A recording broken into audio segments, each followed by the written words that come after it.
Jeppson's Malort is considered by a lot of people to be the most horrible liquor they've ever had. To me, Malort tastes like sweaty socks. Metallic pine needles. Cantaloupe plus tires, like rubber. Technically, it's like a digestif. Realistically, sour and regret. It's pretty rough. First thought is awful, but then it's an acquired taste that now that I can't actually get enough of.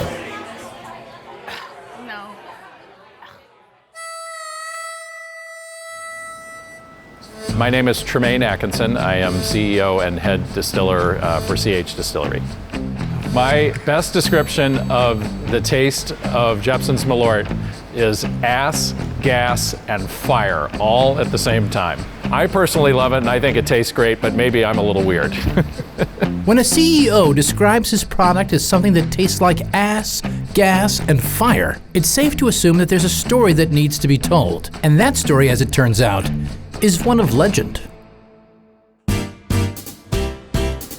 Malort was invented in the 1930s by Carl Jeppson, a Swedish immigrant who smoked so many cigars that it killed his taste buds. So he had to come up with something with such a strong flavor that it could cut through and give him a real experience.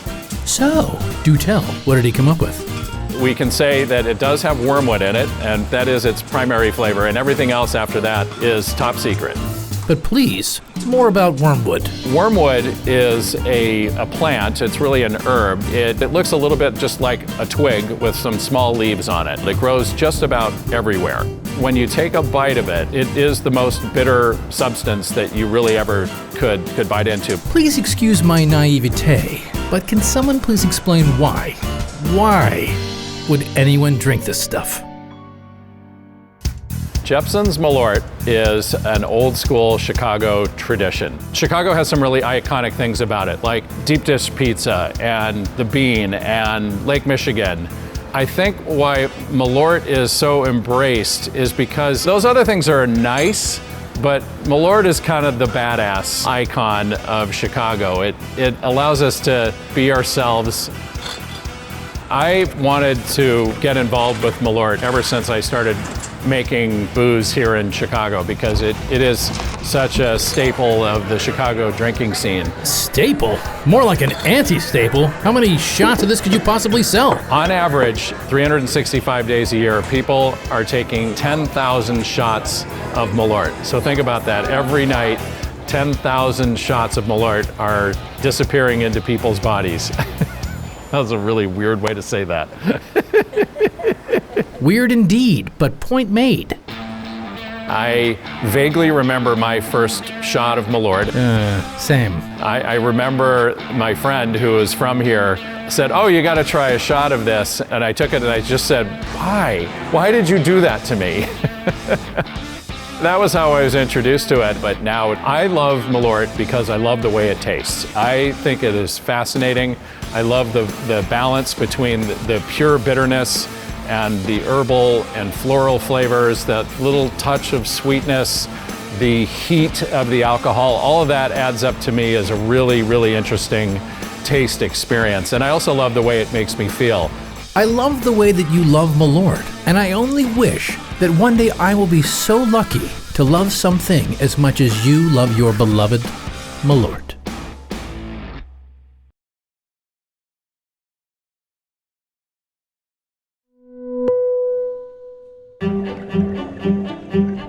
In the southern part of Croatia, in the peninsula of Pelješac, there is a winemaker that does things a little differently.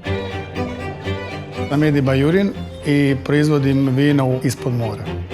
That's right, this winery ages their wine 75 feet beneath the sea's surface. After growing up around many traditional winemakers, Edi had an idea to combine his two favorite pastimes, scuba diving and drinking wine. So he decided to try an aged wine in the sea. Moja prvotna ideja je bio da stavimo vino u glinenu amforu I kao takvu polegnemo u more. To avoid any leaks in these ancient storage jars, Edi uses a glass bottle to keep the wine in and salt water out. He uses custom-made cages that line the sea floor to hold the wine in place. Boca stoji obrnuto, gornji dio, to jest čep stoji u odnosu na dno naprema dole. U rasponu od 1,5 do 2 godine i niko to ne dira. Ali u biti inače se preveravaju svako 15 dana se zaranja da se vidi što je i kako nastaje.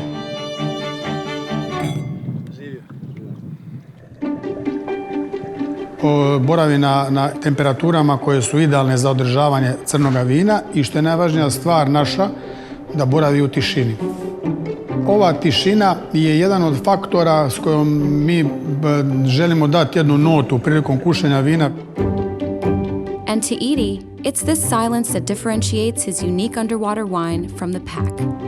Zato što u svim podrumima tokom godine se radi, vazda se odmiču neki predmeti, vazda se nešto radi, vazda se nešto odmiče, promiče. Svi ti zvukovi koji se događaju u podrumima sigurno utječu, jer to je jedan živi organizam, utječu na vino.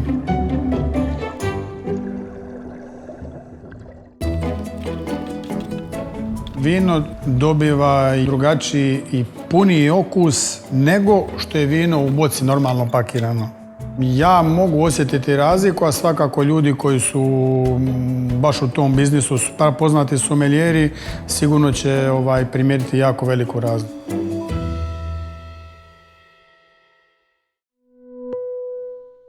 What if I told you alcohol could make you live longer? For the residents of a small Japanese island, that seems to hold true.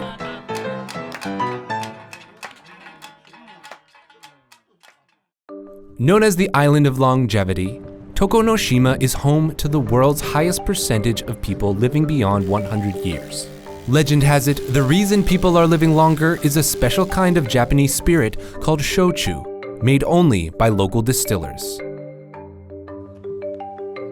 乾慎一郎です。仕事は酒造業。黒砂糖を原料とした黒糖焼酎を作っています。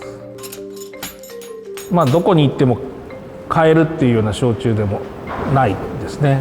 焼酎の中でもこの奄美大島群島でしか製造を許可されていない焼酎。黒糖というんでみんな甘いんだろうというイメージがあります。蒸留しますから糖分は全くゼロなんですけど、やはり原料の黒砂糖の風味が残りますので、お酒、日本酒とかワインは糖分が結構入っているので、だから次の日飲みすぎてもあまり残らないのは蒸留酒の焼酎であるという。焼酎は血栓っていうか血の塊を溶かす効果があったりとか、非常にポリフェノールが多かったりとかという非常に体にいいアルコール飲み物だというふうに言われています。徳之島で一番長生きをされた方は泉重千代さんという人がいまして、もう毎晩のように晩酌をされていたと。そういう意味では長寿の一つの要素になっているんではないかなというふうに思っていま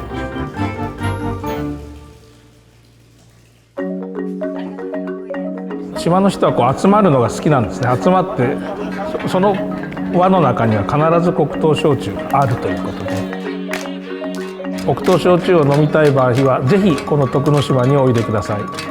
それが一番いいです。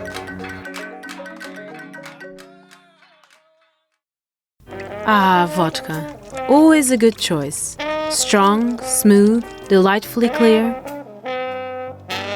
Vodka is usually made from potatoes, grapes, or wheat.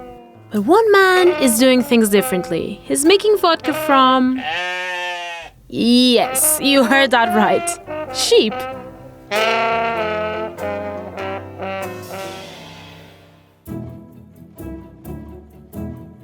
We are in Birches Bay in Tasmania, Australia. 16 years ago, my family and I built our sheep cheesery from scratch. I was getting tired of just doing the sort of cheese things, and so I came up with the idea of distilling. But how? By using whey.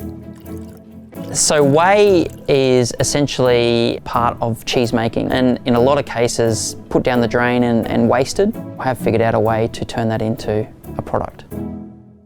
Making vodka from whey is quite unusual. There had been a couple of successful attempts, but no one had ever made a sheep's whey vodka, until Ryan came along. It took him about 100 attempts over the course of a year, but he got there. So step one, we milk the sheep and then give it to our cheese factory, who then makes it into a cheese, and then the whey is what's left over.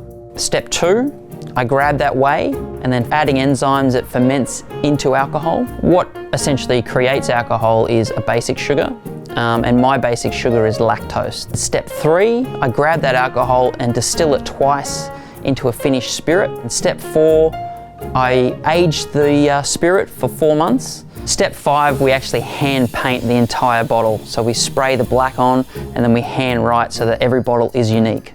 Start to finish, from milking the sheep all the way to bottling the product, it will take at least 5 months.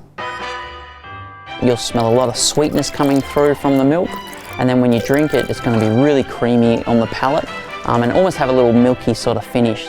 One of the biggest awards that we won was World's Best Vodka, which was huge for us. And vodka is not the end for Ryan's distilling experiments. He's also ventured into gin. And now, to cue us out, how do you drink it?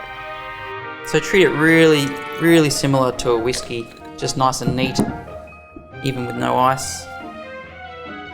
Yeah, it's great. That's really smooth. It's really nice. Beautiful. Very nice spirit. Could drink this. Yes, definitely. Beautiful. Beautiful to the palate.